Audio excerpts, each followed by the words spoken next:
Well, you know, here in Kentucky, I think part of the big victory for Trump, but also we took over the state house for the first time in 100 years. We had 16 Republicans beat Democrats last night for the state house.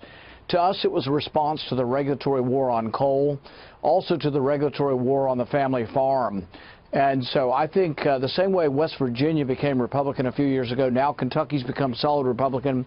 It's in reaction to these regulations. And the one thing I'm excited about in the Trump presidency is I think in the very first weeks of this next Congress, the Republican Congress is going to repeal some regulations. I hope a half a dozen regulations or more. And we'll get them onto Trump's desk, and I think he'll sign them. All right, so that is your priority, as you stated there. Tax reform, Obamacare. Can you repeal and replace? Is that possible now? You know, it's always difficult in the Senate because you got to get to 60 votes. But I think with the Republican president, it is a possibility. There's all kinds of bad things about Obamacare that should end. The number one thing on my list for Obamacare is we should make it legal, make it okay, lawful to sell insurance again. Right now, it's illegal in our country to sell inexpensive insurance because President Obama put mandates on all insurance, which added to the expense, and that's why our cost is rising.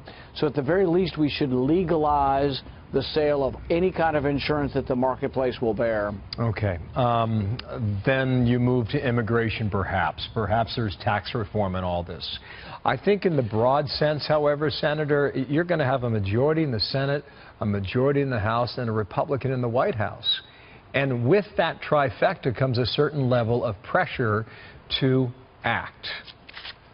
Would you agree with that?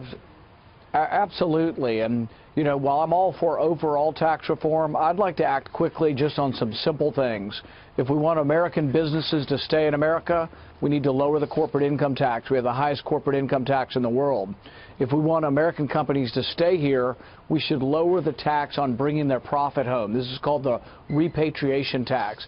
And I've been bugging for this for a while because I would take that money, that revenue, and put it into the road fund. So I think there's a lot of things you can do, but I wouldn't wait around for overall tax reform. I'd just start passing some simple bills lowering tax rates. Yeah. What is your sense in the 30 seconds left here about the mood in the country moving into transition phase?